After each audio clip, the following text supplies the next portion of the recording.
Hello students, आगे चलते हैं। तो मैं बता रहा था आपको कि जो एवरेज वेलोसिटी होती है वो होती है डिस्प्लेसमेंट बाय टाइम। बता चुका था मैं आपको। तो डिस्प्लेसमेंट बाय टाइम होती है, तो इसका मतलब कि वी एवरेज जो होगा वो डिस्प्लेसमेंट के पैरेलल होगा। ठीक है ना। पैरेलल होने का मतलब ये है कि पैरेलल होगा और क्या, क्योंकि देखो जो इसकी डायरेक्शन वो इसकी डायरेक्शन होगी, क्योंकि टाइम की डायरेक्शन तो है नहीं। जैसे मान लो ये 4 वेस्ट है, ये 2 है, तो ये 2 वेस्ट हो जाएगा। तो दोनों को पैरेलल ही होना। तो एवरेज वेलोसिटी जो होती है डिस्प्लेसमेंट के पैरेलल होती है। जिधर डिस्प्लेसमेंट उधर एवरेज वेलोसिटी। जैसे कि मान लो कोई आपसे बोले कि सपोज मैं यहाँ से चला और मान लो मैं यहाँ आ गया, तो एवरेज वेलोसिटी किधर होगी? सिंपल सी बात है, अगर मैं यहाँ से यहाँ चला गया तो ये मेरा डिस्प्लेसमेंट है ना, ए बी। तो डिस्प्लेसमेंट ए बी है तो एवरेज वेलोसिटी भी ए बी के पैरेलल होगी। ठीक है। जिधर डिस्प्लेसमेंट उधर एवरेज वेलोसिटी। अब बात करते हैं इंस्टेंटेनियस वेलोसिटी किधर होगी। अब इंस्टेंटेनियस वेलोसिटी जो होती है D S by D T होती है, is along tangent to service, tangent to path.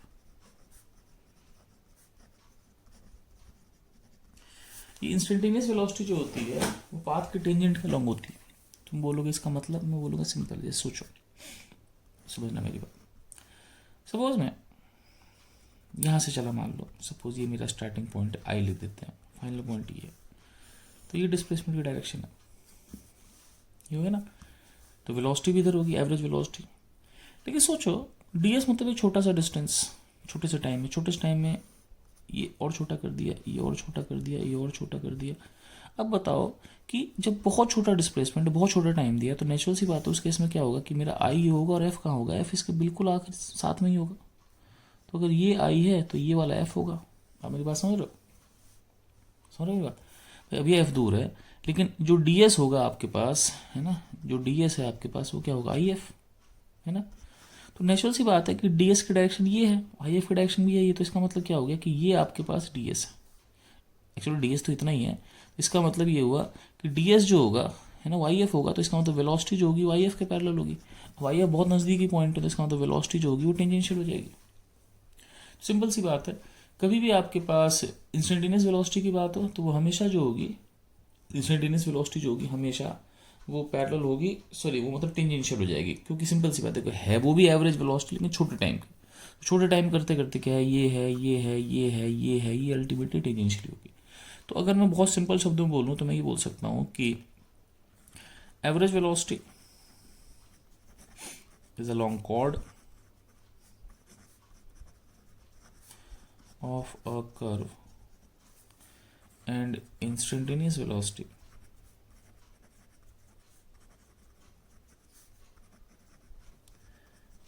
is along tangent। ठीक है। तो एवरेज वेलोसिटी कॉर्ड के अलोंग है और वो टेंजेंट के अलोंग। कैसे? जैसे कि मान लो मैं यहाँ से यहाँ गया, सिंपल सी बात है, ये तो एवरेज वेलोसिटी होगी। मान लो मैं यहाँ से यहाँ गया, ठीक है। और अगर मैं टाइम बहुत छोटा कर दूँ तो बिल्कुल मैं यहाँ से यहाँ गया, तो ये आपके पास इंस्टेंटेनियस वेलोसिटी।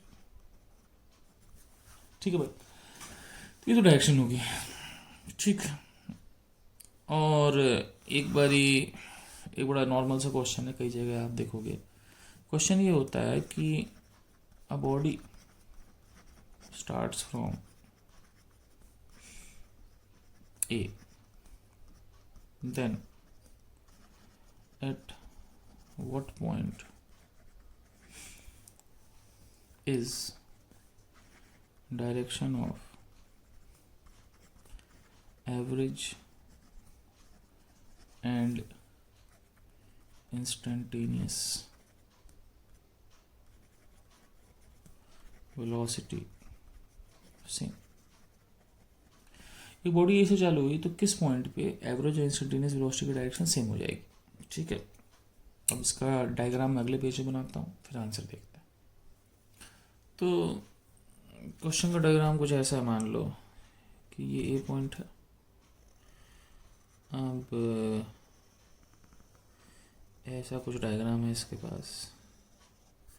तो ये मान लो बी पॉइंट है, ठीक है। ये मान लो सी पॉइंट है, ये मान लो डी पॉइंट है, ये मान लो ई पॉइंट है, ये मान लो एफ पॉइंट है। तो मेरे से पूछा गया किस पॉइंट पर दोनों की डायरेक्शन सेम होगी। ठीक है, तो लेट्स सी। तो पहले बात करते हैं इंस्टेंटेनियस वेलोसिटी।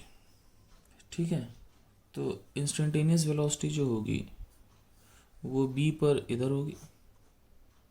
ठीक है ना, ये क्वेश्चन का ही पार्ट है, सच सॉल्यूशन में अलग से बनाया था। चलो ठीक है, तो सॉल्यूशन में अलग से बनाया था, दोबारा से डायग्राम बनाया था रफली।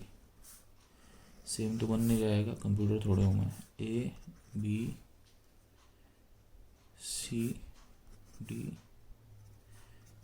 ई एफ। अब देखना, इंस्टेंटेनियस वेलोसिटी बी पे इधर होगी, सी पे इधर होगी, डी पे इधर होगी, ई पर इधर होगी, एफ पर इधर होगी। ये तो इंस्टेंटेनियस वेलोसिटी बनी। अब बात करते हैं एवरेज वेलोसिटी। एवरेज वेलोसिटी की वही डायरेक्शन होती है जो कि कॉर्ड की होती है, मतलब जो डिस्प्लेसमेंट होता है जो कॉर्ड होता है। तो ये एवरेज वेलोसिटी इधर होगी, ये एवरेज वेलोसिटी इधर होगी। ठीक है, डी पॉइंट जो है वो भी एवरेज वेलोसिटी लगभग इधर ही होगी, या थोड़ा ऊपर नीचे बना के आप लेफ्ट राइट भी कर सकते हैं। जैसे मान लो डी पॉइंट यहाँ बना लेते हैं, चलो क्या फ़र्क पड़ता है। वैसे भी डी पॉइंट आंसर नहीं, मान लो डी ऊपर बना लिया तो एवरेज वेलोसिटी इधर हो जाएगी।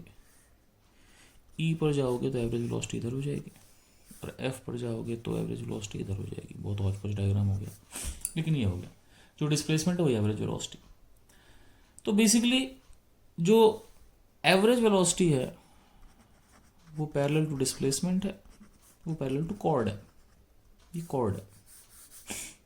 ठीक है, और इंस्टेंटेनियस वेलोसिटी जो है वो टेंजेंशियल है। तो दोनों की डायरेक्शन सेम होने का मतलब क्या हुआ? सेम डायरेक्शन का मतलब ये हुआ, same direction means tangent is parallel to cord.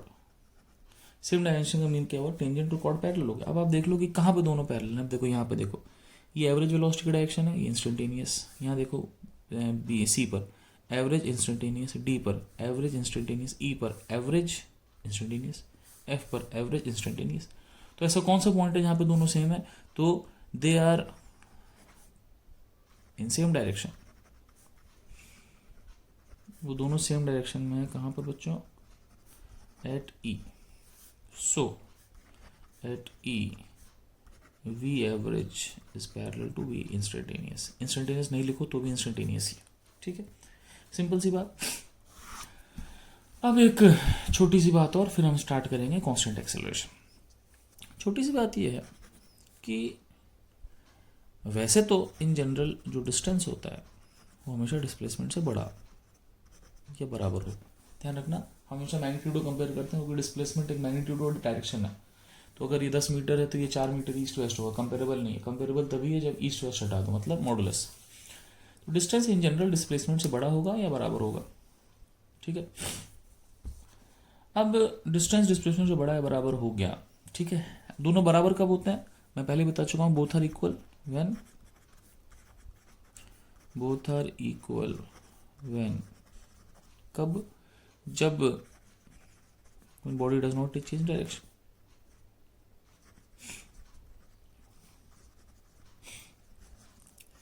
दोनों इक्वल हो सकते हैं, लेकिन जब बॉडी डायरेक्शन चेंज ना करे। रुकने चलने से फर्क नहीं पड़ता, चली रुक गई, चली रुक गई, चली रुक गई, चली रुक गई, फर्क नहीं पड़ता, लेकिन उसको डायरेक्शन नहीं चेंज करनी। तो डिस्टेंस विद डिस्प्लेसमेंट, लेकिन डायरेक्शन चेंज करती है, ऊपर नीचे लेफ्ट राइट बदल जाएगी चीज।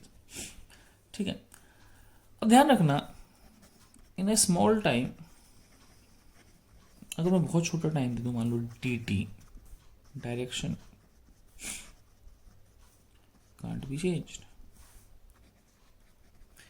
जैसे मान लो मैं आपसे बोलूं कि भाई तेरे को मैं 10 सेकंड देता हूँ, मुड़ जाएगा। 1 सेकंड देता हूँ, मुड़ जाएगा। मे बी मैं बोलूँ कि 0.00001 सेकंड मुड़ जाएगा, नहीं। तो बहुत छोटे टाइम में डायरेक्शन नहीं चेंज कर सकते। ठीक है ना, इसका मतलब क्या हुआ कि इन अ स्मॉल टाइम, मान लो डी टी बोल दिया, displacement is equal to distance.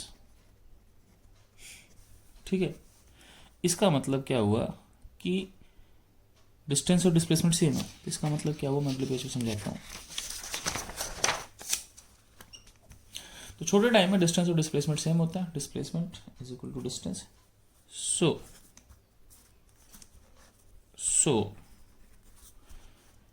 Speed is equal to velocity. तुम बोलोगे नहीं सर मुझे कुछ समझ नहीं है, मैं बताता हूँ। देखो स्पीड होती क्या है, दोनों को वी से दिखाते हैं, D S by D T, लेकिन डी एस क्या होता है, छोटू डिस्टेंस। वेलोसिटी क्या होती है, फिर D S by D T होता है, लेकिन वेक्टर लगा देते हैं, ये होता है छोटू डिस्प्लेसमेंट।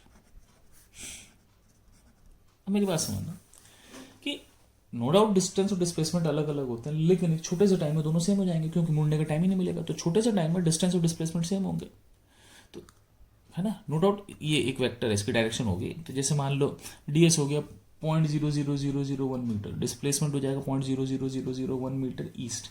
मैग्नीट्यूड वाइज ये दोनों सेम है, तो अगर ये दोनों का मैग्नीट्यूड सेम है तो इसका मतलब स्पीड और वेलोसिटी का मैग्नीट्यूड भी सेम है। तो ध्यान रखना कि इन दोनों की जो इंस्टेंटेनियस वैल्यू होती है वो सेम होती है। इसका मतलब ये हुआ कि अगर वेलोसिटी 4 मीटर पर सेकंड ईस्ट है तो स्पीड जो होगी वो 4 मीटर पर सेकंड, दोनों सेम ही होंगी, ठीक है।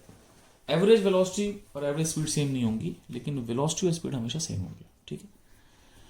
तो अब हम चलते हैं आगे, और ये dt थोड़ा कट गया है, काटा नहीं है मैंने, ठीक है। अब हम स्टार्ट करते हैं एक नई चीज़ जो कि आप लोगों को पता है, ठीक है। और कैसे पता है, क्योंकि आप 9th में पढ़ी थी। तो हम बात करते हैं कांस्टेंट एक्सेलरेशन।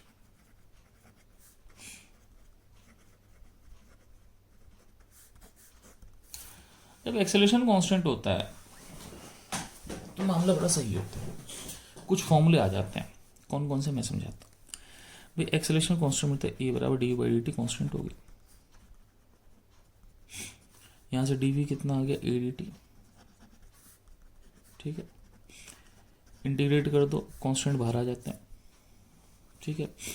मान लो शुरू में वेलोसिटी u थी, जिसको इनिशियल वेलोसिटी बोलते हैं। मान लो किसी टाइम t पे वेलोसिटी v थी, इसको फाइनल वेलोसिटी बोलते हैं। dv का इंटीग्रेशन क्या होगा, v u से v, dt का क्या होगा, t 0 से t, ठीक है। यहाँ पे आ गया v माइनस यू बराबर ए टी, तो v बराबर u प्लस ए टी, इसको मैं पहली इक्वेशन बोलता हूँ, ठीक है। आप लोगों ने इक्वेशन 9th में पढ़ी होंगी, लेकिन शायद इनके प्रूफ है या नहीं है मुझे याद नहीं, शायद ग्राफ से कराते हैं, लेकिन यहाँ पे मैं इनको प्रूफ दे रहा हूँ डिफरेंशिएशन इंटीग्रेशन से, ठीक है। ये प्रूफ याद करना है ना, नॉर्मल एग्जाम के क्वेश्चन में कई बार आ जाता है। अब चलते हैं आगे। एक्सेलरेशन वेलोसिटी होती है D S by D t बराबर u plus a t. D S बराबर हो गया u plus a t d t, दोनों से इंटीग्रेशन लगा देते हैं। शुरू में डिस्प्लेसमेंट हमेशा जीरो होती है, मान लो किसी टाइम टी पे डिस्प्लेसमेंट एस है। डी एस का इंटीग्रेशन कितना आ जाएगा, डी एस का इंटीग्रेशन आ जाएगा एस 0 से एस। यू ध्यान रखना, यू एक कांस्टेंट है, क्यों, इनिशियल वेलोसिटी नहीं बदलती, जो बदलती है फाइनल वेलोसिटी बदलती है। मान लो शुरू में आपकी वेलोसिटी 4 थी, बाद में 5 6 7 8 टाइम के साथ बदल, लेकिन शुरू में तो 4 ही थी। तो यू का यू टी, जैसे 4 का 4 टी वैसे यू का यू टी, और ए टी का ए टी स्क्वायर बाई 2, कहाँ से कहाँ तक, 0 से टी, ठीक है। अब यहाँ पर आ गया s माइनस 0, टी रखोगे तो एज इट इज आ जाएगा, 0 रखोगे 0 आ जाएगा, तो u t plus half a t square आ जाएगा। तो इक्वेशन आ गई s बराबर u t plus half a t square, ये हो गई इक्वेशन सेकंड, ठीक है। दो इक्वेशन हो गई। अब हम चलते हैं आगे, पेज नंबर 3 के बाद पेज नंबर 4।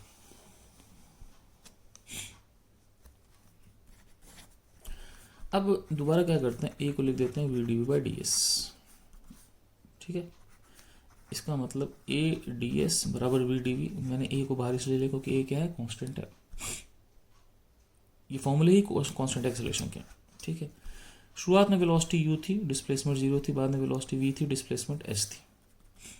ए डी एस का एस 0 से एस, वी का वी स्क्वायर बाई 2 यू से वी, तो यहाँ से हो गया ए एस बराबर V square minus you square by 2, V की जगह वी, ठीक है। 2 यहाँ चला गया तो V square minus you square कितना हो गया, 2as, ठीक है। तो ये भी फॉर्मूले आप लोगों ने पढ़ रखे होंगे, फॉर्मूला नंबर 3, ठीक है। तो हम लोगों ने 3 फॉर्मूले पढ़ लिया, वॉट एवर। अब इसके अलावा हमारे पास कुछ और फॉर्मूले होते हैं जो आपने अब तक नहीं पढ़े होंगे, मैं बता दे रहा हूँ, मैं एक बार दोबारा लिख देता हूँ। पहला होता है v बराबर u प्लस ए टी, दूसरा s बराबर u t plus half a t square, तीसरा v square minus you square बराबर 2s। अच्छा, अगर आप बहुत ध्यान से देखो तो मैं आपको समझाता हूँ मैं क्या कहना चाह रहा हूँ, आपको समझना। Basically V U A T, इस इक्वेशन में वी यू ए टी आ रहा है, इस इक्वेशन में एस यू टी ए, इसमें वी नहीं आ रहा, इसमें वी यू ए एस, इसमें टी नहीं आ रहा। एक्चुअली आपके पास 5 ही वेरिएबल हैं जिनको मैं नाम देता हूँ उत्सव, ठीक है, 5 वेरिएबल हैं। अगर आप देखो all equations have 4 variable and don't have 1। सभी इक्वेशन में 4 वेरिएबल, एक नहीं होता। जैसे इस वाले में क्या नहीं है, इस वाले में डिस्प्लेसमेंट नहीं है, इस वाले में फाइनल वेलोसिटी नहीं है, इस वाले में टाइम नहीं है। समझ मेरी बात? तो ऐसा होता नहीं, लेकिन ऐसे शौकिया मैं क्या करता हूँ, मैं 2 इक्वेशन और बनाता हूँ। एक ऐसी इक्वेशन जिसमें ए ना होता हो, हालांकि एक्सेलरेशन कांस्टेंट है लेकिन उसमें ए ना आता हो, और एक ऐसी इक्वेशन बनाता हूँ जिसमें यू ना आता हो। तो गायब करते हैं, तो एक काम करते हैं, ए हटाते हैं पहले। v माइनस यू बराबर ए टी पहली इक्वेशन है, और V square minus you square बराबर 2s तीसरी इक्वेशन है। इन दोनों इक्वेशन को डिवाइड कर दो। डिवाइड करोगे तो इसके आर एच एस में V square minus you square, इसके वी माइनस यू, ये हो गया 2as, ये हो गया 80, ए से कट गया, V square minus you square, V minus U कितना आ जाएगा, वी प्लस यू बराबर 2s बाई टी। ठीक है, इस इक्वेशन में एक्सेलरेशन नहीं आता, ठीक है, ठीक है, इसमें ये नहीं है। अब इसको मैं एक और चीज़ बोलता हूँ भाई, कि यहाँ पर ध्यान रखना, मैं कहीं वेक्टर नहीं लगा रहा हूँ, कहीं वेक्टर नहीं लगा, लेकिन ध्यान रखना कि यहाँ पर v वेलोसिटी है, s डिस्प्लेसमेंट है, v u r velocities, speed नहीं है, एंड s इज डिस्प्लेसमेंट, ठीक है। अब मुझे पता है कि डिस्प्लेसमेंट पर टाइम क्या होती है, एवरेज वेलोसिटी। तो इसको मैं ऐसे भी लिख सकता हूँ कि एवरेज वेलोसिटी डिस्प्लेसमेंट पर टाइम है, और s बाई टी क्या होगा, u प्लस वी बाई 2। इसका मतलब क्या हुआ कि कांस्टेंट एक्सेलरेशन में average velocity u plus V by 2 होती है, ठीक है। तो कांस्टेंट एक्सेलरेशन में एवरेज वेलोसिटी एवरेज ही होती है, हमेशा नहीं, लेकिन कांस्टेंट एक्सेलरेशन में एवरेज वेलोसिटी हमेशा दोनों वेलोसिटी की एवरेज होती है, शुरू बाद की, ठीक है। एक और चीज़ कह सकते हैं कि in constant acceleration average velocity is velocity at mid time. Constant acceleration में एवरेज वेलोसिटी मिड टाइम की वेलोसिटी। तुम बोलोगे कैसे सर, मैं बोलूंगा सुनो, शुरू में वेलोसिटी u थी, बाद में v थी, ठीक है। तो u plus V by 2 mid time की वेलोसिटी है। तुम बोलोगे नहीं सर मैं नहीं समझा, मैं कहूँगा देखो सुनो, t बराबर 0 पे वेलोसिटी कितनी है, u, मान लो फाइनल टाइम t है, वेलोसिटी कितनी है, v। t बाई 2 पे वेलोसिटी क्या होगी, है ना, मान लो इसको v डैश बोल देते हैं, u plus a T, T की जगह t बाई 2 आ जाएगी, और फाइनल वेलोसिटी क्या होगी, u plus a t by T time velocity. तो मिड टाइम पे जो वेलोसिटी होगी वो आपके क्या होगी, u plus a t by 2, और ये u plus a t by 2 कुछ नहीं, u प्लस वी बाई 2 है। तुम बोलोगे सर कैसे, मैं बोलूँगा सिंपल, इन दोनों को जोड़, u plus a t by 2, u plus u का, समझ बात, u plus a t by 2, भाई कर लो ना, u plus a t by 2 करोगे तो u plus u by 2 u आ जाएगा, और ए टी बाई 2 आ जाएगा। तो इसका मतलब कि जो एवरेज वेलोसिटी होती है वो मिड टाइम की वेलोसिटी होती है। मतलब मैं ये कह रहा हूँ कि अगर कोई, इसका मतलब ये हुआ कि if a person moves at constant acceleration from t बराबर 0 टू t बराबर 16, then average velocity is velocity at, कब की वेलोसिटी होगी, t बराबर 8 सेकेंड। सिंपल सी बात, मिड टाइम की वेलोसिटी एवरेज वेलोसिटी होती है, ठीक है। अब हम चलते हैं आगे। तो पेज नंबर 5। तो हम लोगों ने बेसिकली अब तक 4 फॉर्मूले कर लिए थे, v बराबर u plus a t, s बराबर u t plus half t square, v square minus you square बराबर 2s, और एवरेज वेलोसिटी जो कि s बाई टी होती है वो u प्लस वी बाई 2। अब हमारे पास एक फॉर्मूला और बाकी, इसमें u ना आता हो, एक्सेलेरेशन कांस्टेंट हो लेकिन u ना आता हो। कैसे u होता है, बहुत सिंपल है भाई, क्या करो कि एक फॉर्मूला ले लो, s बराबर u t plus half t square, ठीक है, और एक फॉर्मूला ले दो v बराबर यू प्लस ए टी। करना कुछ नहीं, इस u की वैल्यू को यहाँ रख दो, तो s बराबर u कितना हो गया, v minus A T plus half a t square, ठीक है, हो गया आपके पास। अब यहाँ से कितना हो गया, s बराबर we T minus A t square plus half a t square, ठीक है, minus A t square plus half a t square कितना हो गया, s बराबर we T minus half a t square. ये हो गया आपका फॉर्मूला नंबर 5, ठीक है। तो मैं एक बार दोबारा से लिख देता हूँ, v बराबर u प्लस ए टी, जिसमें क्या नहीं आता, जिसमें s नहीं आता, s बराबर u t plus half a t square, जिसमें क्या नहीं आता, जिसमें v नहीं आता, v square minus you square बराबर 2s, जिसमें क्या नहीं आता, जिसमें t नहीं आता, s बराबर वी टी नहीं, इससे पहले मैंने वो डिराइव कराया था, एवरेज वेलोसिटी बराबर s बाई टी बराबर u प्लस वी बाई 2, जिसमें क्या नहीं आता, इसमें a नहीं आता, और s बराबर we T minus half a t square, जिसमें क्या नहीं आता, इसमें क्या नहीं आता, u नहीं आता, ठीक है। अब इसके अलावा एक फॉर्मूला और है, आपको मैं बता दूं, ठीक है, एक फॉर्मूला और, उसके बाद हम सवाल करते हैं, ठीक है। इसको बोलते हैं एस एनथ, मतलब एस एनथ का मतलब होता है डिस्प्लेसमेंट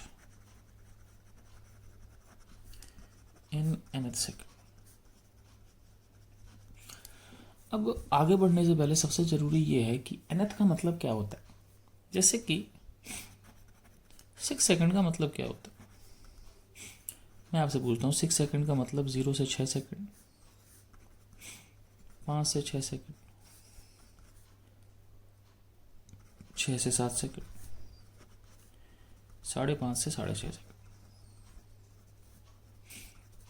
आपके हिसाब से क्या मतलब है, जो भी मतलब सोच लो, पॉज करके सोच लो, मैं बताता हूँ। 6 सेकंड का मतलब होता है 5 से 6 सेकंड। तुम कहोगे कैसे, मैं कह रहा हूँ मान लो सपोज आपकी जो बीटेक है वो कैलेंडर ईयर के हिसाब से चलती, 1 जनवरी से 31 दिसंबर, ठीक है। तो सोचो आप 1 जनवरी को कॉलेज पहुंचे, किसी ने आपसे पूछा भाई कौन से ईयर में, तूने बोला फर्स्ट ईयर, 1 फरवरी को फर्स्ट ईयर, 30 दिसंबर को फर्स्ट ईयर, 31 दिसंबर को फर्स्ट ईयर, अगले 1 जनवरी को सेकंड ईयर। मतलब सिंपल सी बात है, 0 से 1 साल तक फर्स्ट होता है, 31 दिसंबर तक, फिर अगले दिन जैसे चालू हुआ 1 से 2 तक क्या है, सेकंड है। सुनो अगले साल के 1 जनवरी से लेकर 31 दिसंबर सेकंड, तो 0 से 1 फर्स्ट, 1 से 2 सेकंड, ठीक है ना। समझ बात, मान लो आपकी 1 घंटे क्लास होती है, 8 से 9, 9 से 10, 10 से 11, तो 8 से 9 मतलब 8 बजे आप आए हो, 0 घंटे बीते हैं स्कूल में, 9 बजे 1 घंटे, 0 से 1 फर्स्ट क्लास, 9 से 10 मतलब 1 से 2 second class, and so on. तो इसी तरीके से 6 का मतलब 5 से 6, इसी का मतलब nth का मतलब, nth means n-1 to n, nth का मतलब n-1 से n होता है, 6 का मतलब 5 से 6, तो nth का मतलब n-1 से n, ठीक है। अब हम चलते हैं आगे, तो nth का मतलब n-1 से n, 6 का मतलब 5 to 6, 7 का मतलब 7-1 मतलब 6 to 7, एंड सो ऑन। तो nth सेकंड का डिस्प्लेसमेंट कैसे निकालें, तो एक काम करते हैं, मान लो t बराबर 0 पे इंसान यहाँ है, डिस्प्लेसमेंट 0 ही होती है। मान लो n-1 पे यहाँ है, मान लो n पर यहाँ है, तो ये जो डिस्प्लेसमेंट है वो nth सेकंड की है, n-1 से n सेकंड तक की, ठीक है ना। अब nth सेकंड का डिस्प्लेसमेंट निकाले कैसे भाई, ठीक है। देखो भाई ये जो डिस्प्लेसमेंट है वो n-1 सेकंड की है, और ये जो डिस्प्लेसमेंट है वो n सेकंड की, ठीक है। जैसे मान लो 7 सेकंड की डिस्प्लेसमेंट पूछिए, तो 6 से 7, 6 की है 7 की है, इन दोनों के बीच की 7 सेकंड की होगी, ठीक है ना। अब उनको एस एन एथ निकालना है, कैसे करते हैं नेक्स्ट पेज पे देखते हैं।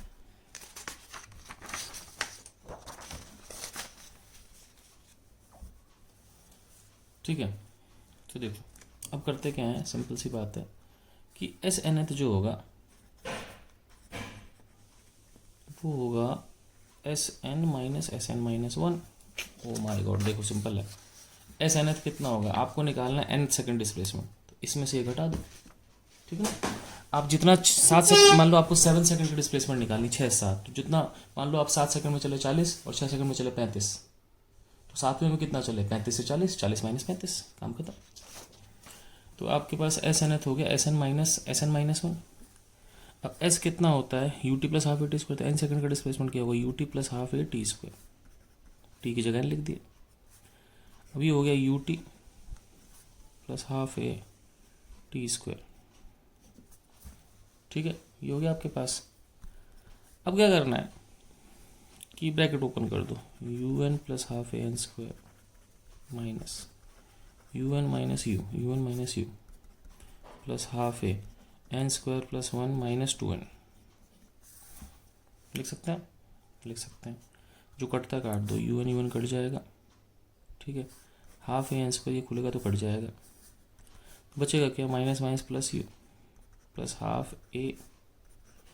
अब समझ मेरी बात, ये माइनस माइनस प्लस हो जाएगा प्लस हाफ ए। अब ये माइनस है तो ये माइनस यहाँ आएगा, तो मैं इस माइनस को अंदर ले गया तो इसको 2n माइनस 1 कर दिया, ठीक है। तो एक मैंने सिंपल सा फॉर्मूला बना दिया कि एस एन एच जो होता है वो होता है U plus A, S N H होता है U plus A by 2 into 2n minus 1, ठीक है।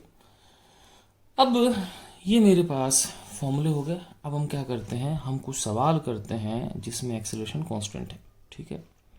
तो मैं एक सिंपल सी चीज़ लिख रहा हूँ कि इन ऑल क्वेश्चंस फॉलोइंग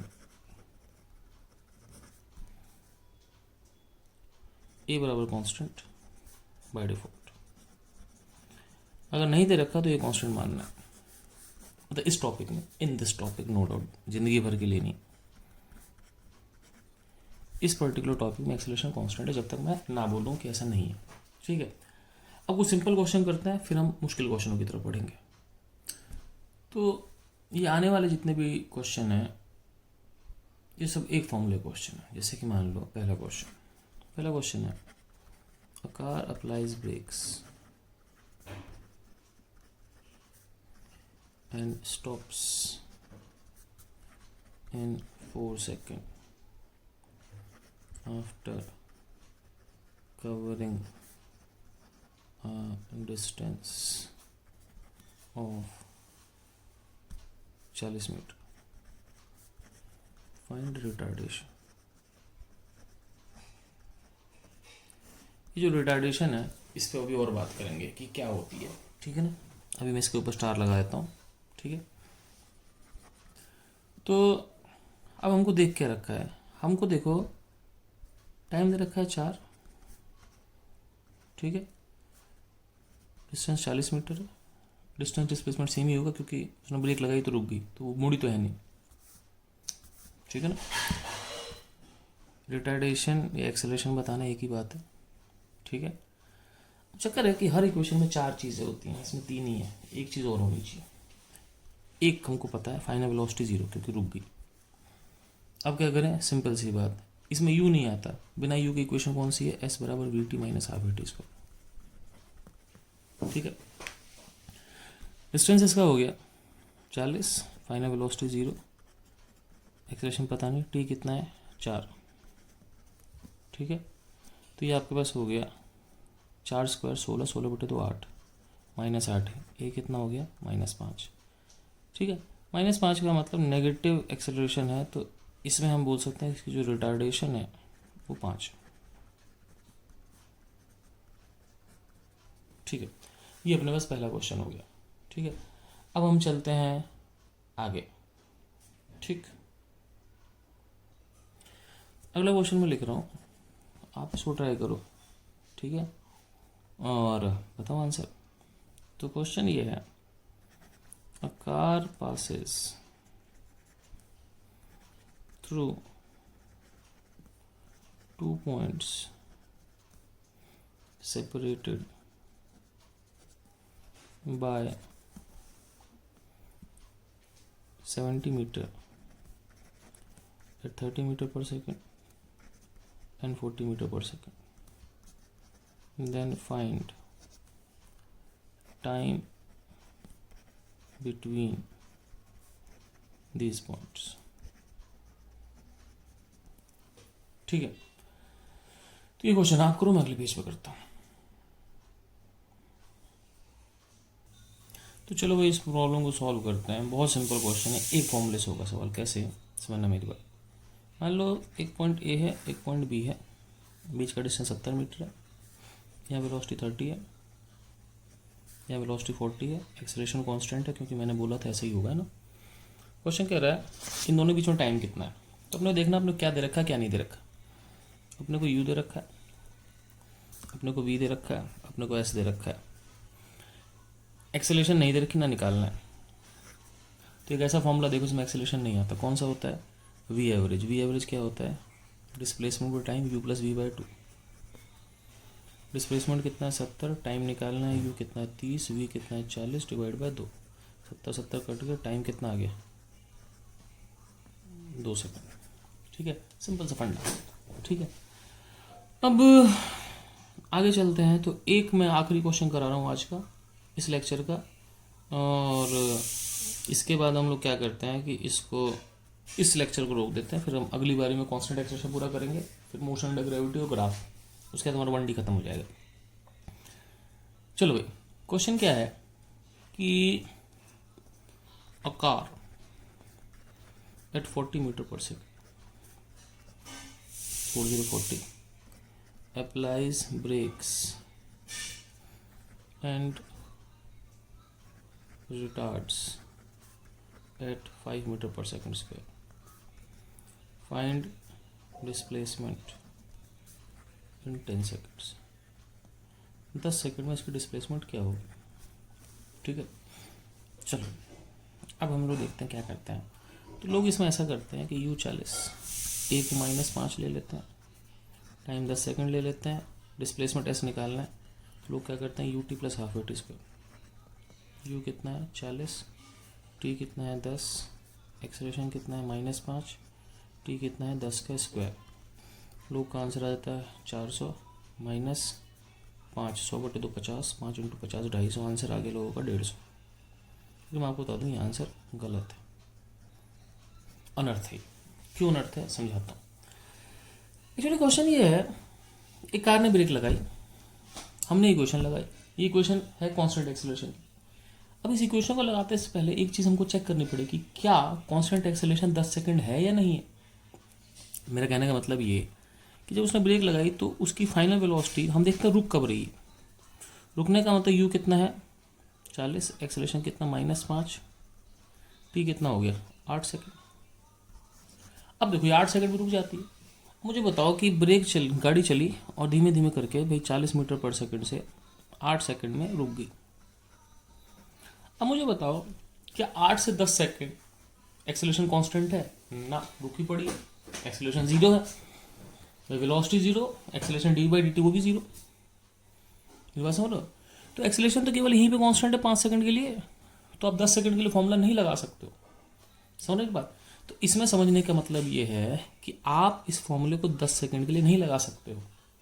तो सिंपल सी बात है, अगर आप S बराबर UT plus half AT square लगाओ तो केवल 10 सेकंड के लिए लगाओ, नहीं 8 सेकंड के लिए।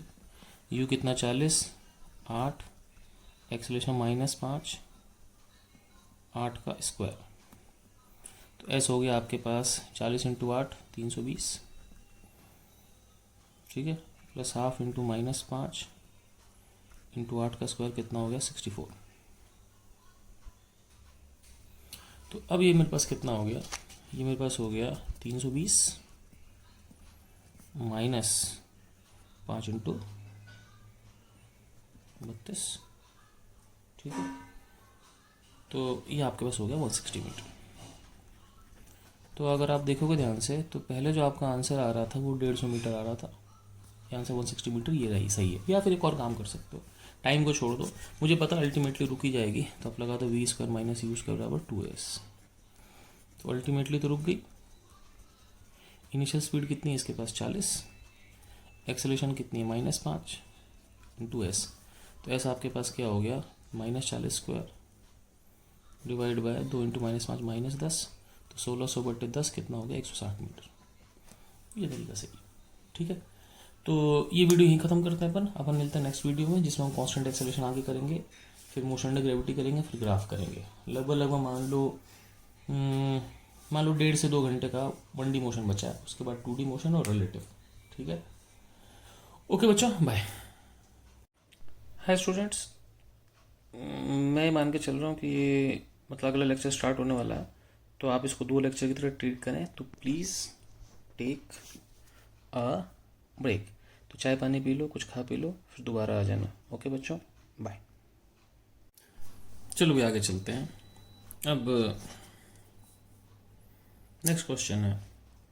अब यहाँ पे आपका सवाल एक फॉर्मूले से नहीं होगा, आपको थोड़ी बुद्धि लगानी पड़ेगी। मान लो क्वेश्चन है आपके पास, a car passes through A and B at 6 meter per second and 8 meter per second.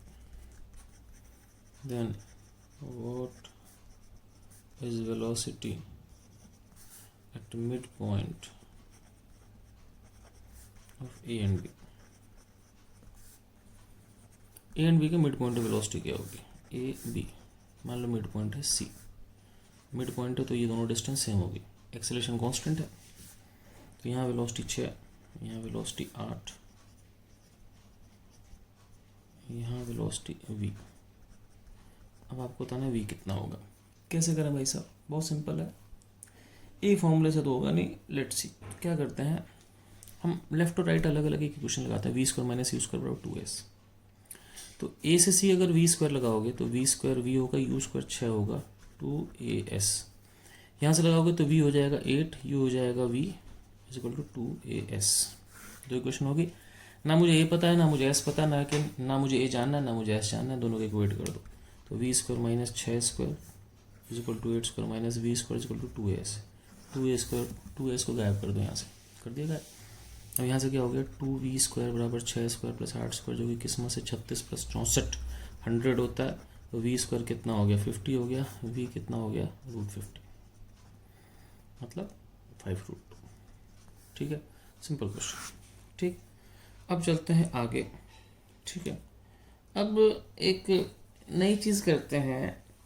तो एक चीज़ होती है जिसको बोलते हैं रिएक्शन टाइम।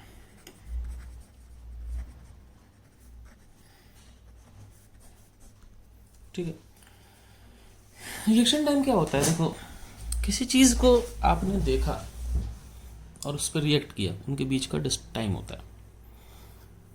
समझ में बात? आपने किसी को देखा, रिएक्ट किया, उसके बीच का जो टाइम होता है वो रिएक्शन टाइम होता है।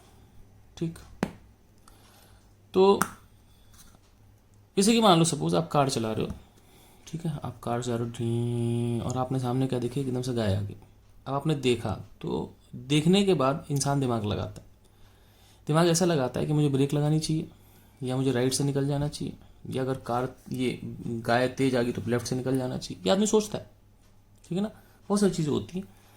तो इंसान क्या है, चीज़ों को देख के थोड़ी देर बाद रिएक्ट करता है। जैसे मान लो आपको किसी ने आकर झापड़ मार दी, तो ऐसा थोड़ा था उसने झापड़ मारा, आपने झापड़ मारा, उसने आपको झापड़ मारा, फिर आप कुछ सेकंड के लिए सोचोगे, 1 सेकंड 2 सेकंड, हो सकता है 0.1 सेकंड 0.2 सेकंड, कुछ भी आप सोचोगे, उसके बाद आप रिएक्ट करोगे।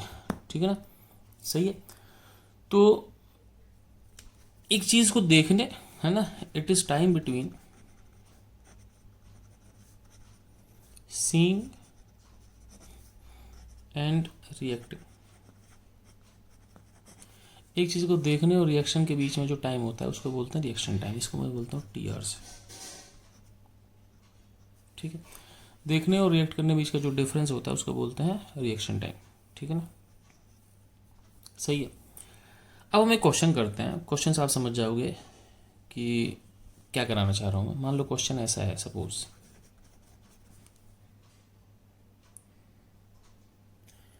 कि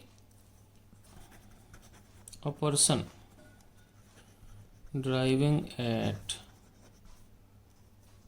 100 meter per second. The person driving at 100 meter per second has reaction time, इसको टी आर से लिख देते हैं, एस टी आर बराबर 0.2 सेकेंड्स। ठीक है। If retardation due to brakes is 20 meter per second square, then find the total stopping distance on seeing the urgency to apply brakes। ठीक है, तो इस क्वेश्चन को हम करते हैं। तो चलो भाई इस क्वेश्चन को करते हैं।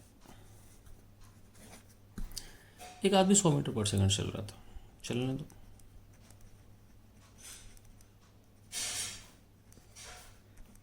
तो मीटर पर सेकंड। अब सोचने की बात यह है कि इसने यहाँ पर मान ले आगे देखा, कोई गाय भैंस देख ली, तो अभी इसने गाय भैंस को देखा है, अभी रिएक्ट नहीं किया है। रिएक्ट ही सोचने के बाद करेगा। कितनी देर में रिएक्ट करेगा? 0.2 सेकंड के बाद। तो यहाँ से यहाँ तक है ना, रिएक्शन टाइम कितना है? 0.2 सेकंड। यहाँ से कहाँ तक उसने ब्रेक लगा, अभी 100 पे चल रहा है। फिर इसने ब्रेक लगाई और वो रुक गया।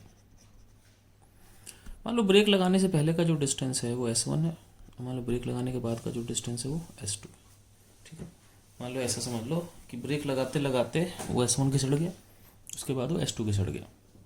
ठीक है, अब समझ मेरी बात। यहाँ से ब्रेक लगाई, जब उसने ब्रेक लगाई तो उसकी रिटार्डेशन थी, रिटार्डेशन कितनी थी बच्चों? 20 मीटर पर सेकंड स्क्वायर। तो एक्सेलरेशन को -20 लिख देता है। ठीक है, अब हम लोग क्या करते हैं, इस प्रोसेस को A B C में डिवाइड करते हैं। A से B तक वेलोसिटी कांस्टेंट है, डिस्प्लेसमेंट होता है एवरेज वेलोसिटी इनटू टाइम, लेकिन क्योंकि कांस्टेंट है तो एवरेज वेलोसिटी वही है जो है। तो एवरेज वेलोसिटी कितनी है आपके पास? जो कांस्टेंट वेलोसिटी यानी कि 100। टाइम कितना हो गया? TR कितना हो गया? 0.2। ये आपके पास हो गया 20 मीटर। तो A से B तक तो वो 20 मीटर गड़गड़ गई। उसका बात करते हैं B से C तक। B से C तक लगा देते हैं V square minus U square और 2AS। टाइम तो दे नहीं रखा, ये फॉर्मूला सबसे सही है। V स्क्वायर 0, U स्क्वायर की जगह हम लगा सकते हैं 100 का स्क्वायर, एक्सेलरेशन की जगह -20 और डिस्टेंस की जगह S2। यहाँ से S2 कितना आ गया? 100 का square divide 20 into 20, 40 minus minus cut गया। तो 100 इंटू 100 डिवाइड बाय 40 कट गया आपके पास 1000/4। 1000/4 कितना होता है भाई साहब? 250 मीटर होता होगा मेरे ख्याल से। ठीक है, तो कहने का मतलब कि जब वो ब्रेक लगा रहा था तो ब्रेक लगाते लगाते 20 मीटर चल गया, उसके बाद चल गया 250 मीटर। टोटल डिस्टेंस कितना हो गया? टोटल डिस्टेंस आपके पास हो गया, टोटल डिस्टेंस हो गया S1 प्लस S2। S1 कितना है? 20, S2 कितना है? 250। तो आंसर आ गया 270 मीटर। ठीक है, ये हो गया टोटल डिस्टेंस। अब चलते हैं आगे। ठीक, अब जब मैंने आपको रिटार्डेशन लिखाया था तब मैंने कहा था रिटार्डेशन में कुछ लफड़ा है, तो मैं आपको समझाता हूँ रिटार्डेशन होता क्या। Retardation is not negative acceleration।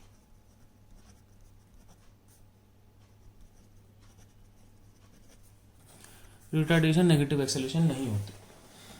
क्या होती है मैं समझा रहा हूँ। आप लोगों ने अब तक यही पढ़ा होगा कि रिटार्डेशन नेगेटिव एक्सेलरेशन होती है, लेकिन रिटार्डेशन नेगेटिव एक्सेलरेशन नहीं होती।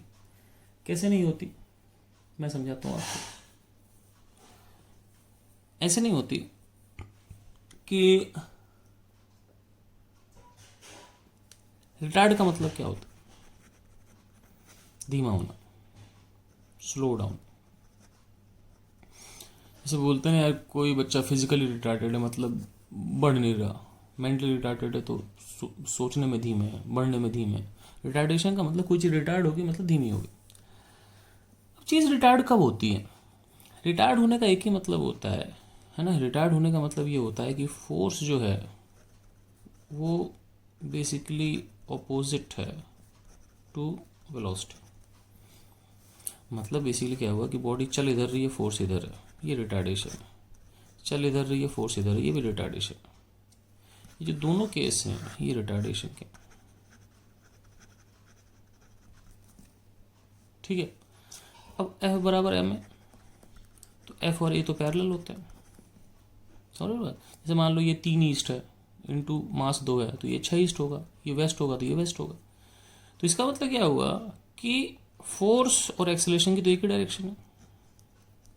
तो इसका मतलब ये हुआ कि फोर्स वेलोसिटी का एंटी पैरेलल है, तो एक्सेलरेशन भी वेलोसिटी का एंटी पैरेलल है। दिस इंप्लाइज दैट कि इन ए रिटार्डेशन, जब भी रिटार्डेशन होगी, फोर्स और वेलोसिटी, फोर्स और acceleration is anti parallel to velocity. मतलब रिटार्डेशन का सिंपल सा मतलब है कि फोर्स और एक्सेलरेशन वेलोसिटी के उल्टी हैं, एंटी पैरेलल है, ठीक है। और इस पर प्रकाश डालते हैं पेज नंबर 3 पे, ठीक है। ठीक, तो स्पीड डाउन या रिटार्डेशन का मतलब ये हुआ कि वेलोसिटी इधर है, एक्सेलरेशन इधर है, या वेलोसिटी इधर है, एक्सेलरेशन इधर, ठीक है। और स्पीड अप का मतलब क्या हुआ कि वेलोसिटी इधर है, एक्सेलरेशन इधर है, या वेलोसिटी इधर है, एक्सेलरेशन इधर, ठीक है, सही। अब मेरी बात समझना, रिटार्डेशन का मतलब ये हो सकता है कि वेलोसिटी पॉजिटिव है तो एक्सेलरेशन नेगेटिव है, और वेलोसिटी नेगेटिव है तो एक्सेलरेशन पॉजिटिव है, मतलब एक्सेलरेशन पॉजिटिव नेगेटिव दोनों हो सकती है। ऐसी स्पीड अप करने के लिए एक्सेलरेशन पॉजिटिव नेगेटिव दोनों हो सकते हैं, लेकिन इंपॉर्टेंट पॉजिटिव नेगेटिव नहीं, इंपॉर्टेंट ये है कि आपके पास जो एक्सेलरेशन है वो वेलोसिटी को अपोजिट हो, ठीक है। तो हमने अब तक सभी केसेस में एक्सेलरेशन को नेगेटिव लिखा था रिटार्डेशन केस में, क्यों? क्योंकि हमने इनिशियल वेलोसिटी पॉजिटिव ली थी। लेकिन अगर आप इनिशियल वेलोसिटी नेगेटिव लोगे तो रिटार्डेशन में एक्सेलरेशन पॉजिटिव हो जाएगी। तुम कहोगे सर मैं नहीं समझा, मैं बोलूँगा सिंपल है। मान लो u बराबर 10 है, मान लो रिटार्डेशन है 2, क्वेश्चन कह रहा है टाइम टू स्टॉप। तो हम क्या करेंगे, अब देखो वेलोसिटी इनिशियल पॉजिटिव है तो रिटार्डेशन का मतलब एक्सेलरेशन नेगेटिव है, v बराबर u प्लस 80, रुकेगी तो v 0, u कितना है 10, एक्सेलरेशन -2, t कितना आ गया 5। अब इसी तरीके से इस सवाल को ऐसे भी कर सकते हैं, मान लो आपसे बोला जाए कि u बराबर -10 है, मतलब 10 लेफ्ट मान लो, रिटार्डेशन 2 है, मान लो आपसे बोला जाए टाइम टू स्टॉप। अब यहाँ सोचना होगा कि रिटार्डेशन मतलब वेलोसिटी के उल्टा, मतलब एक्सेलरेशन इस केस में +2 आ जाएगा।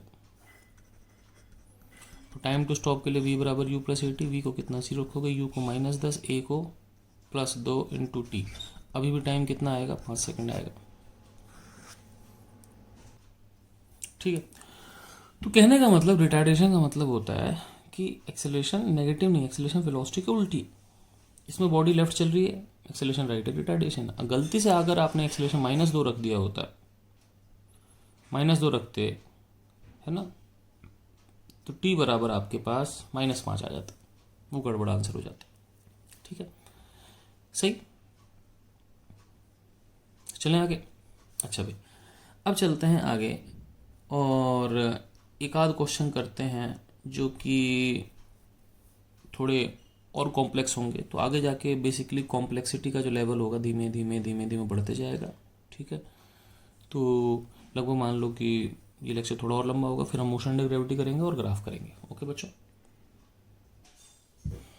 अब एक क्वेश्चन करते हैं जो बेसिकली तो रिलेटिव मोशन का है, जो आप बाद में देखोगे, लेकिन हम इसको एक बार नॉर्मल अपना थोड़ा दिमाग चलाने के लिए नॉर्मल करते हैं। क्वेश्चन बहुत सिंपल है, मैं इसको लिखा नहीं रहा। ये पुलिस है, ये चोर है। पुलिस चल रही 25 मीटर पर सेकंड से, चोर चल रहा है 20 मीटर पर सेकंड से, बीच का डिस्टेंस 100 मीटर है। दिल का मतलब मिलना होता है, तो बेसिकली ये पूछ रहा है कितने टाइम में पुलिस चोर मिल जाएंगे, ठीक है। अब इसके बहुत सारे आंसर हैं। जैसे एक इसका आंसर ये भी है कि क्वेश्चन गलत है, क्यों? क्योंकि कभी भी चोर पुलिस से तेज चलता है, पुलिस चोर से तेज नहीं चलती। दूसरा इसका आंसर ये भी है कि ये इसको 0 सेकंड में पकड़ लेगा, क्यों? या ऑलमोस्ट 0 टाइम में पकड़ लेगा, क्यों? क्योंकि पुलिस को चोर को पकड़ने के लिए पुलिस को चोर के पास जाने की ज़रूरत नहीं है, क्योंकि कानून के हाथ बहुत लंबे होते हैं, वहीं से हाथ बढ़ा के पकड़ लेगा। लेकिन ये फालतू क्वेश्चन है, मतलब फालतू सोल्यूशन है। हम काम का सोल्यूशन देखते हैं। अब ये क्वेश्चन मैं फिर बता रहा हूँ, ये रिलेटिव से बहुत आसानी से हो जाता है। रिलेटिव मोशन एक टॉपिक आने वाला है, लेकिन हम इसको एक बार नॉर्मल करके भी देखते हैं। मान लो पुलिस चला, चोर चला, डग डग डग डग डग डग डग डग डग, यहाँ पे कि दोनों मिल गए, ठीक है। अब मिलने के लिए क्या हुआ कि चोर चला इतना डिस्टेंस, पुलिस चली इतना डिस्टेंस, ये कितना है 100 मीटर। तो मिलने की कंडीशन क्या है, सिंपल है, जो पुलिस का डिस्टेंस है वो 100 प्लस चोर का डिस्टेंस है, 100 प्लस चोर बराबर पुलिस, ठीक है ना। तो सॉल्व करते हैं, अगले पेज करते हैं, ठीक है। तो let's move on to the next page, number 4, ठीक। तो बेसिकली कंडीशन ये हो गई कि 100 प्लस चोर का distance is equal to police का डिस्टेंस। अब देखो ये जो क्वेश्चन है इसमें कांस्टेंट वेलोसिटी नहीं है, मतलब सॉरी कांस्टेंट एक्सेलरेशन नहीं है, कांस्टेंट वेलोसिटी कांस्टेंट है। जैसे इसमें क्वेश्चन में दे रखा कि पुलिस 25 से चल रही है, मतलब 25 पे कांस्टेंट है, अगर बढ़ता घटता तो बोल रहा है, ऐसे ही चोर भी 20 पे चल रहा है, कांस्टेंट। तो basically distance average velocity into time होती है, इसको वीटी लिख सकते हैं, क्यों, क्योंकि वेलोसिटी क्या है, कांस्टेंट है, जब भी कांस्टेंट आप लिख सकते हैं ऐसे, ठीक है। अब देखो बच्चों यहाँ पे क्या हुआ, 100 प्लस चोर का डिस्टेंस, तो चोर का डिस्टेंस हो गया 20 टी स्पीड एंड टाइम, और पुलिस का डिस्टेंस क्या हो गया 25 टी, ठीक है। पुलिस का 25 इंटू टी, तो यहाँ से हो गया 100 बराबर 5 टी, टी बराबर 20 सेकेंड, 20 सेकेंड में इसको पकड़ लेगा, ठीक है। अब चलते हैं आगे। ऐसे ही मतलब ये सवाल हम बहुत आसानी से कर लेंगे, लेकिन फंडा समझना जरूरी है। ऐसे ही कई बार ऐसे क्वेश्चन आते हैं कि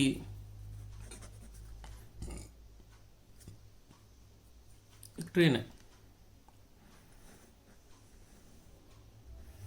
ये शेडेड निशान इसका इंजन है, ये V1 से चल रही है, और एक दूसरी ट्रेन है मान लो V2 से चल रही है।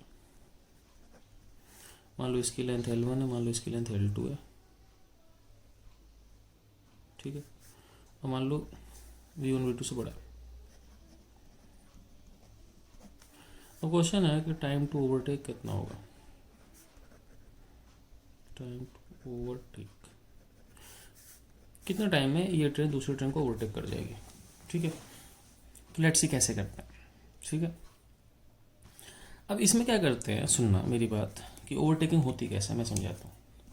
ओवरटेकिंग ऐसे होती है कि सपोज ये दो ट्रेन, ठीक है।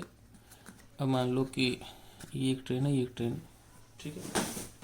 अब ये ट्रेन चल रही है दोनों, ठीक है। ट्रेन चलती रही चलती रही चलती रही चलती रही, और यहाँ पर ट्रेन इसको ओवरटेक कर दी। फिर देखना नॉर्मल सा, ये दो ट्रेन है, ठीक है। मेरे हाथ बीच में आ जाएंगे, कुछ करके हाथ बीच में नहीं आ सकते क्या, चलो जो भी है ना। अब ये ट्रेन चलती रही, ये भी चल रही, ये भी चल रही है, ये ओवरटेक हो गया, तो इसके आगे निकल गया। तो ओवरटेकिंग का यही है भाई साहब कि ये आपके पास ये ट्रेन इसके यहाँ से ओवरटेकिंग स्टार्ट हो गई, इसके बाजू में आ गई, ठीक है। चलते चलते दोनों चल रही, टक टक टक टक टक टक। थोड़ी देर बाद क्या हुआ कि ये ट्रेन यहाँ रहेगी और ये ट्रेन इसके आगे निकल गई। यहाँ पे इसने इसको पूरा पार कर लिया, ये ओवरटेकिंग एंड हो गई, जब तक साथ में ओवरटेकिंग चल रही है, ठीक है। इस ओवरटेकिंग के लिए इस ट्रेन के इंजन ने इतना डिस्टेंस कवर किया, इसको S1 बोल देता हूँ,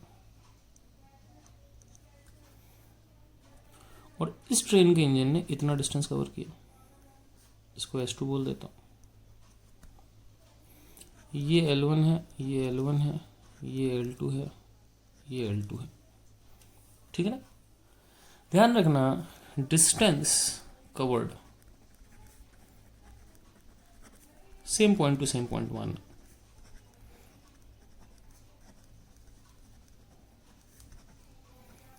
कहने का मतलब या तो इंजन टू इंजन मानना या लास्ट टू लास्ट पर मानना,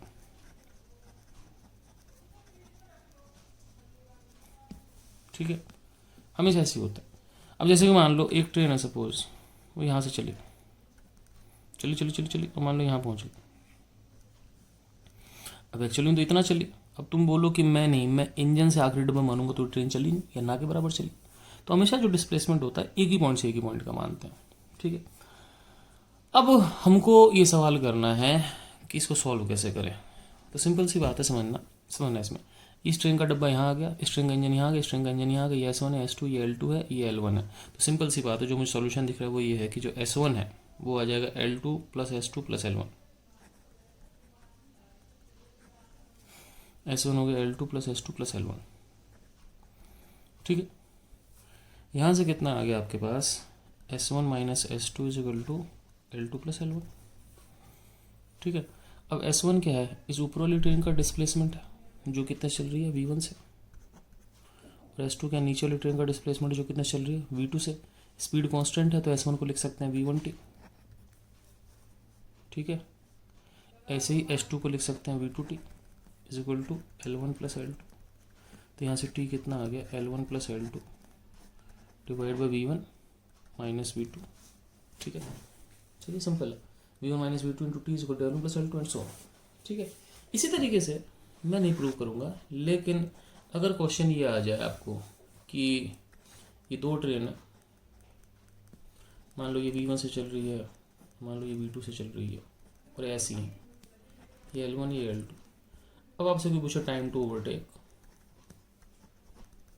तो अब आंसर होता है L1 plus L2 divide by V1 minus V2 की जगह V1 प्लस V2 आ जाएगा। कैसे आएगा खुद सोचो, ठीक है। कोई दिक्कत नहीं, आगे चलें भाई साहब। चलो जी, अब हम चलते हैं आगे। अब एक बहुत ज़रूरी चीज़ जिसको मैं बोलता हूँ पीजी बोले तो Pandey ji is important point, और ये होता है कि in 1D motion things are closest और farthest when they have same velocity। Velocity का मतलब स्पीड नहीं है, वेलोसिटी का मतलब मैग्नीट्यूड, या जिसको स्पीड बोलते हैं, एंड डायरेक्शन। मतलब दोनों 4 मीटर पर सेकंड भी होंगे, दोनों ईस्ट भी होंगी, या दोनों वेस्ट होंगी, मतलब सब कुछ कांस्टेंट होना चाहिए। जो समझाने के लिए मेरे पास कई सारे तरीके हैं। एक तरीका बहुत सिंपल सा, जैसे कि मान लो ये कमरा है, ठीक है। कमरे में क्या किया भाई कि कमरे में आपने यहाँ से एक सिक्का उछाल दिया, सिक्का उछल के यहाँ जाकर रुक गया, ठीक है। अब मुझे बताओ, यहाँ मान लो रुक गया, यहाँ पर वो छत से सबसे नज़दीक है और मेरे से सबसे दूर है। तो कहने का मतलब ये है कि the coin is closest from roof और farthest from me when v बराबर 0। तो हम कह सकते हैं कि हमसे सबसे दूर भी तब है जब उसकी स्पीड 0 है, और छत के सबसे पास भी तब है जब उसकी स्पीड 0 है, ठीक है ना। अब मैं आपको समझाता हूं। अब देखो, हो सकता है पूरी धरती चल रही है, मेरी बात समझना, सही है। तो अगर ये आपको रुका हुआ दिख रहा है तो एक्चुअली रुका हुआ नहीं है, क्योंकि आप खुद चल रहे हो। लेकिन अगर आपको, जैसे मान लो ट्रेन में आपको आपके साथ कोई बैठा रुका हुआ दिखता है, लेकिन इसका मतलब ये नहीं कि रुका हुआ, इसका मतलब ये है कि वो आप भी 100 चल रहे हो, वो भी 100 चल रहा है। तो रुका दिखने के दो रीज़न, या तो वाकई में दोनों रुका है, या दोनों की स्पीड या दोनों की वेलोसिटी सेम है, समझ रहे हो। तो एक्चुअली ये कहना गलत है कि सिक्का रुका हुआ है। सही बात यह है कि इस केस में जो आदमी की वेलोसिटी है, जो कॉइन की वेलोसिटी है, और जो छत की वेलोसिटी है, तीनों सेम। मतलब सिंपल सी बात है कि एक चीज़ दूसरी चीज़ के सबसे पास से सबसे दूर तब होगी जब उनकी वेलोसिटी आपस में सेम होगी। मैंने सिंपल सी चीज़ बता दी, ठीक है ना। इसको मैं मैथमेटिकली ऐसे दिखा सकता हूँ, देखना कि मान लो सपोज ये एक 1 बॉडी है, ये एक 2 बॉडी है, ये 1 की पोजीशन है, ये पोजीशन किसकी है, 2 की, और इनके बीच की दूरी है मान लो d, या डी नहीं मानते, इनके बीच की दूरी मान लेते हैं एस। अब इनके बीच की दूरी क्या होगी, x2 माइनस x1, ये तो होगी, ठीक है। अब मुझे पता है कि s x2 माइनस x1 है, तो कोई भी चीज़ ज़्यादा, सबसे ज़्यादा एस एस मैक्सिमम या मिनिमम, ये सबसे ज़्यादा सबसे कम कब होती है, जब इसका डिफरेंशिएशन 0 होगा। तो इसका डिफरेंशिएशन क्या होगा, डी एस की जगह x2 माइनस x1, ये हो जाएगा D x2 by D T minus D x1 by D t बराबर 0। D x2 by D T क्या होगा, v2, D x1 by D T क्या होगा, v1 बराबर 0। इसका मतलब क्या होगा, v1 v2 बराबर हो। तो कहने का मतलब मैंने मैथमेटिकली समझा दिया, थ्योरेटिकली समझा दिया कि दो चीज़ सबसे पास है सबसे दूर कब होंगी, जब उनका डिफरेंशिएशन 0 होगा, सॉरी जब उनकी वेलोसिटी क्या होगी, सेम होगी 1D। ठीक है, अभी 1D मोशन की बात कर रहे हैं, 2D 3D में बाद में देखते हैं। ठीक है, अब हम क्या करते हैं, एक क्वेश्चन करते हैं। ठीक, चलो देखो, अभी क्वेश्चन करते हैं कि सपोज यहाँ पे एक आदमी, एक बाइक वाला मान लेते हैं, मतलब लिखा तो मैं नहीं है लेकिन बाइक पे सवार, इसकी इनिशियल वेलोसिटी 0 है और इसे कुछ दूरी पर एक बस, ठीक है सही, और बस की वेलोसिटी कांस्टेंट है, आदमी की एक्सेलरेशन कांस्टेंट है। ठीक है, तो मान लेते हैं कि जो आदमी बाइक पे चल रहा है इसकी एक्सेलरेशन जो है वो 2 मीटर पर सेकंड स्क्वायर, और इसकी जो वेलोसिटी कांस्टेंट है वो आपके पास है, क्या माने, 6 मीटर पर सेकंड मान लेते हैं। क्वेश्चन मान लो ये है कि कितने टाइम में मैन और बाइक मिल जाएंगे। ठीक है, सवाल करते हैं, सिंपल क्वेश्चन है। ठीक है, लेट्स सी, अगले पेज पे करते हैं, पेज नंबर 5 के बाद पेज नंबर 6। तो पेज नंबर 6, एक सेकेंड, तो लेट्स सी क्या कर सकते हैं इसमें। तो ये आदमी है, ये बस है, ये दोनों चलेंगे, आदमी भी चलेगा बस भी चलेगा। मान लो यहाँ पे आदमी बस मिल गया, ठीक है भाई, सिंपल सी बात है, दोनों चल रहा है, चलते चलते चलते चलते यहाँ के मिल गए। ठीक है, अब ये डिस्टेंस हो गया आदमी का और ये डिस्टेंस हो गया बस का। ठीक है, और ये बीच का डिस्टेंस, अच्छा मैंने बीच का डिस्टेंस दिया नहीं, तो बीच का डिस्टेंस भी तो देना पड़ेगा। बीच का डिस्टेंस मान लेते हैं क्वेश्चन में है 16 मीटर। ठीक है, मैंने बीच का डिस्टेंस क्वेश्चन मान लिया 16 मीटर। ठीक, तो ये डिस्टेंस 16 मीटर मान लिया। अब बहुत सिंपल सी बात है कि पकड़ने की कंडीशन ये है कि 16 प्लस एस बी बराबर ऐसे। ठीक है, ये आखिरी क्वेश्चन है, मतलब ये बस और आदमी टाइप के, उसके बाद हम नेक्स्ट लेक्चर में आगे बढ़ेंगे, है ना। तो अब आदमी जो है उसकी एक्सेलरेशन कांस्टेंट है, तो आदमी का लगेगा यूटी प्लस, नहीं बस है ना, बस की वेलोसिटी कांस्टेंट है, तो बस पे लगेगा, बस की वेलोसिटी कितनी भाई 6, तो बस का डिस्टेंस सीधे 6t होगा। आदमी की एक्सेलरेशन कांस्टेंट है, तो आदमी में लगेगा UT plus half a t square.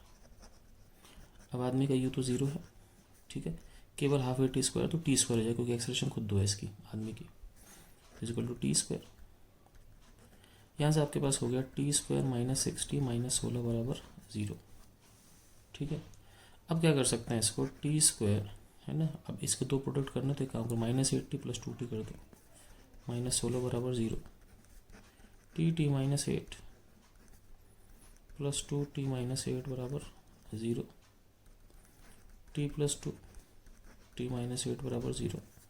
T की दो वैल्यू आ गई, -2 और +8। में फिर बोल रहा हूँ टी -2 हो सकता है, लेकिन आंसर नहीं, क्योंकि -2 का मतलब 2 सेकंड पहले, 2 सेकंड पहले नहीं, सवाल शुरू ही 0 सेकंड पे हुआ है, उसके बाद ही होगा, तो आंसर आपके पास हो गया 8 सेकंड। तो 8 सेकंड बाद आदमी बस को पकड़ लेगा। ठीक है, अब करते हैं एक इसी टाइप का उल्टा सवाल। अब क्वेश्चन ऐसा है, ठीक है, ठीक उल्टा सवाल है, अभी तक क्या था कि जो पीछे था आदमी उसकी वेलोसिटी कांस्टेंट थी, सॉरी एक्सेलरेशन कांस्टेंट थी, आगे बस की वेलोसिटी कांस्टेंट थी। अब उल्टा करते हैं, आगे वाले का जैसे मान लो यहाँ पर मैन है और इसकी स्पीड कांस्टेंट कर देते हैं, और यहाँ बस है उसकी इनिशियल वेलोसिटी 0 कर देते हैं, एक्सेलरेशन कांस्टेंट कर देते हैं। ठीक है, तो क्वेश्चन है in what time man will catch बस, कितने टाइम में आदमी बस को कैप्चर कर लेगा, मतलब कैच कर लेगा, कैप्चर तो कैसे करेगा। अब इसमें ऐसा मान लेते हैं कि जो आदमी की वेलोसिटी है वो 5 मीटर पर सेकंड है और कांस्टेंट है, जो बस की एक्सेलरेशन है वो 2 मीटर पर सेकंड स्क्वायर है और कांस्टेंट इनिशियल वेलोसिटी 0, बीच की डिस्टेंस मान लेते हैं 6 मीटर। अब सवाल करते हैं, सवाल क्या है कि आदमी बस यहाँ के दोनों मिल गए, जब दोनों मिले तो आदमी ने डिस्टेंस कवर किया इतना, बस ने डिस्टेंस कवर किया इतना।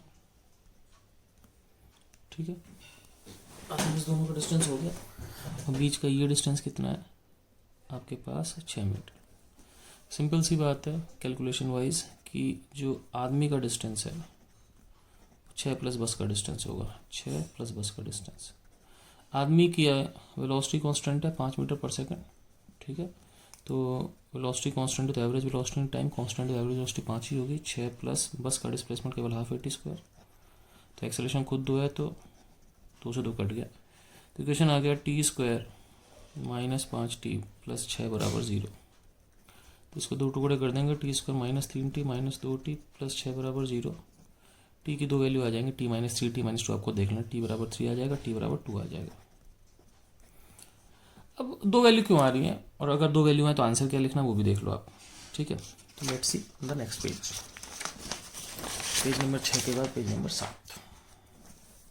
ठीक है, तो देखते हैं। तो हमारे पास एक आंसर आया 2 सेकंड, एक आंसर आया 3 सेकंड। 2 आंसर क्यों आया ये मुझे समझना है, तो रीज़न क्या है मैं समझाता हूँ कि 2 और 3। अगर मैं आदमी की बात करूं तो आदमी की वेलोसिटी थी 5, और मैं बस की बात करूं तो बस की इनिशियल वेलोसिटी तो 0 थी और एक्सेलरेशन थी 2। ठीक है, अब मैं आपको समझाता हूँ 2 टाइम क्यों है। अगर बस की बात करो तो बस की वेलोसिटी u प्लस 80 है, u 0 है तो 80 है। ठीक है, a कितना है 2 तो 2t है। अब t बराबर 2 आया, एक t बराबर 3 आया, 2 आंसर है ना। 2 सेकंड पे बस की वेलोसिटी होगी 4 और 3 सेकंड में बस की वेलोसिटी होगी 6। मतलब आदमी और बस की मुलाकात 2 सेकंड पे जब हुई तो बस 4 पे चल रही थी, और जब 3 सेकंड पे हुई तो बस 6 पे चल रही थी। तो मैं समझाऊंगा एक्चुअली हुआ क्या। ये बस है, ये आदमी है। ठीक है, एक बार दोनों मिले 2 सेकंड पे, एक बार दोनों मिले 3 सेकंड। 2 सेकंड पे जो बस थी वो चल रही थी 4 मीटर पर सेकंड पे, और 3 सेकंड पे जो बस थी वो चल रही थी 6 मीटर पर सेकंड पे। लेकिन आदमी हमेशा कितने पे था, आदमी हमेशा 5 पे था। तो एक्चुअली आप देखना समझना, आदमी दौड़ते हुए आया 5 से, आदमी हमेशा 5 पे था। और समझना मेरी बात, मान लो कि आदमी यहाँ बना लेते, वैसे तो साथ साथ ही एक ही रोड पे, लेकिन थोड़ा दूर बनाता है ऐसे दिखाने, समझना बस हमेशा। ठीक है ना, अब समझना मेरी बात, आदमी हमेशा 5 मीटर पर सेकंड चल रहा है। ठीक है, पहले आदमी 5 पे चल रहा था, बस 0 पे थी, बस ने स्टार्ट किया था, तो आदमी 5 पे बस 0 पर, तो आदमी फटाफट फटाफट आगे जाएगा। बस की स्पीड बढ़ रही, बस 4 पे पहुंच के आदमी ने उसको पकड़ लिया। अब अगर आदमी से बैठ गया तो ठीक है, लेकिन अगर नहीं बैठा तो धीमे धीमे क्या होगा, बस की स्पीड बढ़ी जा रही है, क्योंकि बस का एक्सेलरेशन है v बराबर u प्लस 80, बस की स्पीड 2t है, हर सेकंड बस की वेलोसिटी 2 बढ़ जाएगी। मान लो सपोज आदमी यहाँ नहीं बैठता, तो आदमी अगर नहीं बैठता तो आदमी 5 पे चलते रहता, तो बस 4 पे आदमी 5 पर, तो आदमी आगे निकल जाता। लेकिन धीमे धीमे बस की स्पीड बढ़ती रहती, बस की स्पीड 4 से 5 होती, 5 से 6 होती। अब समझना, पहले क्या होता, आदमी बस को ओवरटेक कर लेता, फिर बस की स्पीड बढ़ते बढ़ते, ठीक है ना मेरी बात सुन, पहले आदमी ने बस को ओवरटेक कर लिया, फिर क्या हुआ, बस ने आदमी को ओवरटेक कर लिया, तो इनकी मुलाकात 2 बारी होगी। जैसा समझ रहे हो, आप दौड़ रहे हो, एक बस स्टार्ट ही हुई है, क्या आप ऐसा मान लो कि आप स्टेशन पर खड़े हो ट्रेन, है ना, आपने क्या किया, दौड़ के ट्रेन चलने वाली थी, आप उसके इंजन से आगे निकल गए। अब आप दौड़ते जा रहे हो, थोड़ी देर बाद इंजन आपसे आगे निकल गया। सेम एक चीज़ है कि पहले आपकी स्पीड ज़्यादा थी, आपने बस को पार कर लिया, फिर बस ने स्पीड बढ़ा के बस 6 पे होगी, फिर बस ने आपको पार कर लिया, तो 2 बारी होगी। लेकिन अगर ऐसा कभी भी हो तो आपको जो आंसर लिखना है वो 2 ही लिखना है, क्योंकि आपने जब 2 पे बस पकड़ ही ली तो आप दोबारा 3 सेकंड में बस क्यों पकड़ोगे। ठीक है, सही है। चलो भाई, अब एक आखिरी क्वेश्चन कर लेते हैं और फिर ये लेक्चर ख़त्म करते हैं। क्वेश्चन ये है, ये आदमी है, वी से चल रहा है, ये बस है, इसका u0 है, एक्सेलरेशन a है, आदमी की वेलोसिटी कांस्टेंट है, बीच की दूरी d है। ठीक है, अब सोचो बस की एक्सेलरेशन हो, बस स्पीड बढ़ाई जा रही है अपनी। अगर आदमी बहुत दूर हुआ तो कभी भी नहीं पकड़ पाएगा, लेकिन पास होगा तो पकड़ सकता है। तो क्वेश्चन ये है कि maximum d so that man catches बस। अगर आदमी बस को कैच कर लेता है तो उसके लिए ज़्यादा से ज़्यादा डी कितना हो सकता है, आप समझ रहे हो। बस आपके बिल्कुल पास, आपने दौड़ को पकड़ ली, लेकिन बस आपसे बहुत दूर है, आप दौड़ गए, आपकी स्पीड मान लो 5 है। अब आप जब तक बस पे पहुंचे, बस की स्पीड 5 होगी पहले, उसके बाद बस तो भाग जाएगी आपसे आगे। तो क्वेश्चन है कि डी ज़्यादा से ज़्यादा क्या होता है कि आदमी पकड़ ले। ठीक है, अब हम लोग इस क्वेश्चन को करते हैं, ठीक है, मैं होप से उसको 2 तरीके से करता हूँ। ठीक है, ये आखिरी सवाल है इस लेक्चर का। एम बी मान ले, यहाँ पर एम और बी मिल गए, ये आदमी का डिस्टेंस है, ये बस का डिस्टेंस है, ये डी है। ठीक है, तो डी प्लस एस बी जो है वो ऐसे में, डी को डी लिख दो, बस की एक्सेलरेशन कांस्टेंट मानी तो बस का डिस्प्लेसमेंट हो जाएगा हाफ ए टी स्क्वायर। समझ रहे हो, क्योंकि u0 ut plus half a t square होता है, u0 हो गया। आदमी ये है, तो आदमी की वेलोसिटी कांस्टेंट है तो vt मान लो। ठीक है, सही। अब d की वैल्यू आ गई vt minus half a t square. अब d निकालने के, d की मैक्सिमम वैल्यू निकालने की, ज़्यादा से ज़्यादा दूरी क्या होगी आदमी कैच कर ले, तो d की वैल्यू निकालने के 2 तरीके, पहले तरीका और दूसरा तरीका। तो हम दोनों तरीके देखते हैं, लेट्स सी। ठीक है, तो पहला तरीका देखते हैं, पेज नंबर 8। ठीक है, पहला तरीका ये है कि d जो vt minus half a t square है, ये मैंने ऊपर से यहाँ लिख दिया, d जो vt minus half a t square है, ये t का फंक्शन है, और मैक्सिमम या मिनिमम के लिए इसका डिफरेंशिएशन 0 होगा। ठीक है, तो फॉर मैक्सिमम या minimum value of d, differentiation of d with respect to t, dd by dt is equal to 0।